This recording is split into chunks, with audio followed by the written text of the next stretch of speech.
Hello, and welcome to the Philip Johnson Show. My name is Dimitri Kulos. Some of you may know me as the Antichrist from episode 2. I'm your fill-in host for this week's show. Mr. Philip Johnson has been swamped with work, and was kind enough to let me to run this bitch. However, I don't think he's actually working. I'm almost certain he's balls deep in some stripper's asshole.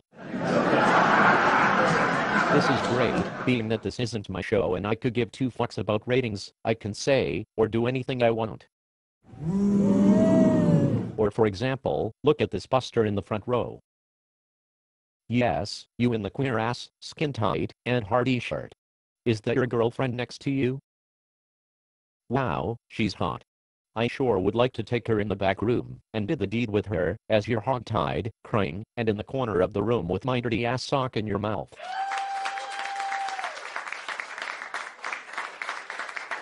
Anyways, enough of my garbage. Today, I have a very special guest whom I have been best friends with since kindergarten. Ladies and gentlemen, this son of a bitch is rich, and I mean, really rich. Most of the general public knows him as Country Club, Chug Yife, or even Sir Stacks a lot. Please give a warm welcome for my good friend, Kyle Collett. Thank you. Thank you.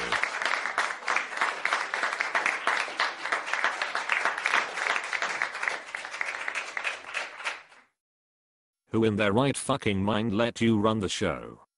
Shouldn't your pasty ass be casting your fishing net, or herding some goats? No, but it looks like you should be in the white van trying to lure an elementary kid for the boning. What's up with the rapist mustache and the cheap shades? Did you get them from TJ Maxx, or Marshalls? No, you stupid idiot. Obviously, you're poor, just like the rest of these bastards in the audience. If you knew anything about fashion, you'd know that these are Prada shades. Well, it's apparent that someone has been hitting the vodkas in the green room. Yes, only the finest vodkas. Yeah, you got lucky, because Big Phil likes to hit the sauce before every show. That's the only way he can cope with today's society. I can't blame him. So, after the show is over, I know of a spot down the street where we can get mashed, and get some ladies back to the room. Perhaps a little rose action. Is that you, Crucia? Man, I wish I could, but that's water under the bridge for me. I'm currently going steady with someone. What's his name? I don't roll like that, damn it. I only F on some P, but nice try though.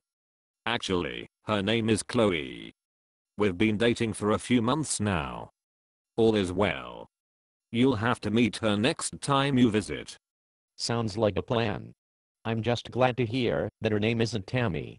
But I hope she doesn't drive a beat-up Mustang or Camaro, Chief Newport Reds, and live in an upscale trailer park community. No, dickhead. She's actually from Europe, and is rather cultured. Thank you very much. Well, what the fuck is she doing with you? Come on, you know I got that magic stick. More like the magic tongue. You suck toes, don't you? Yeah, I suck toes. Okay, I'm down with that. I can't hate. I'm actually really happy for you. At least you're not like my pathetic goat cheese eating ass. I find myself whipping the stick to low budget 70s fuck tapes at least 5 times a day.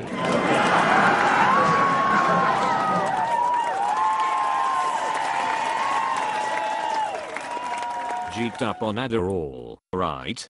Yeah, you got me.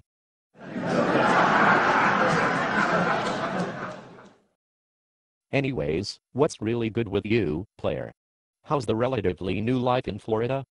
Well, let's see.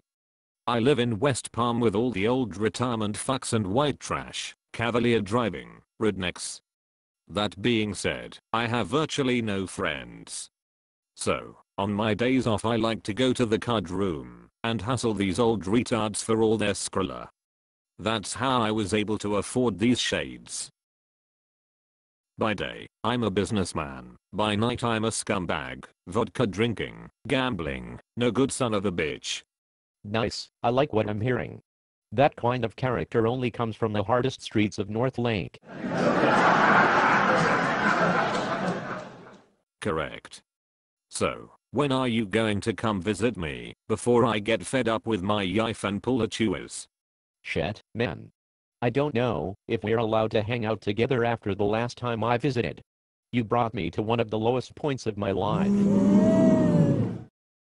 It's not cool driving an hour away to an Indian reservation hotel just to gamble for 10 straight hours.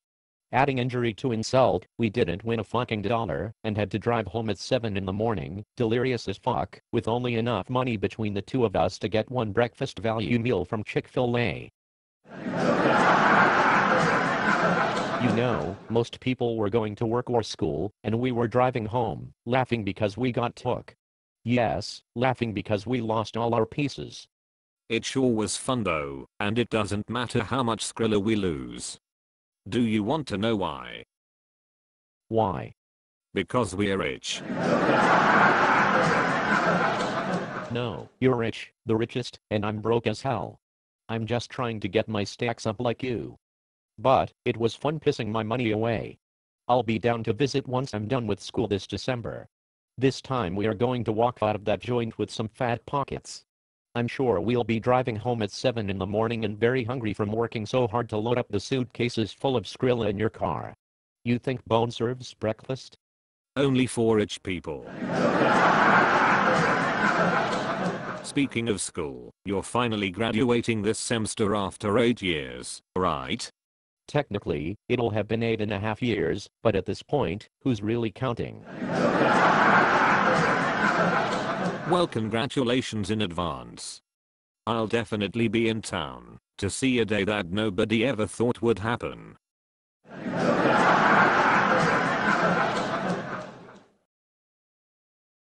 We'll have to get now weed up. Indeed. However, I think you may have lost our audience with that last term. Could you explain the meaning of now we? Yeah, you know, now we fucked up. Thanks for the excellent clarification. Anytime. You know, I've been thinking about how you said you might pull a cheese. Don't do it, man. Worst comes to worst, you can always move back to Atlanta.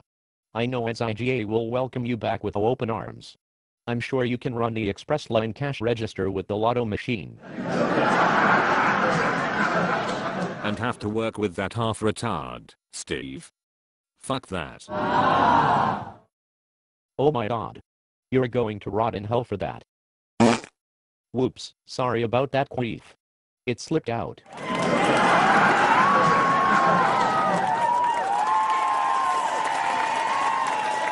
Rot in hell for what? Him being a fat piece of shit. I still have nightmares of him saying, paper or plastic. Yeah, he really used to piss me off too. He would always bitch at me for not bagging the groceries the right way.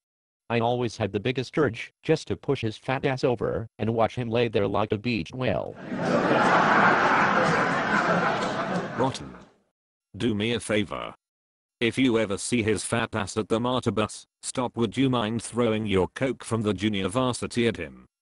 Word on the street is that you have impeccable aim. Yeah, no sweat, I'll do it on the strength. But, how did you hear about my throwing abilities? Don't worry about that. Just know that Chug Life always has his ears to the streets.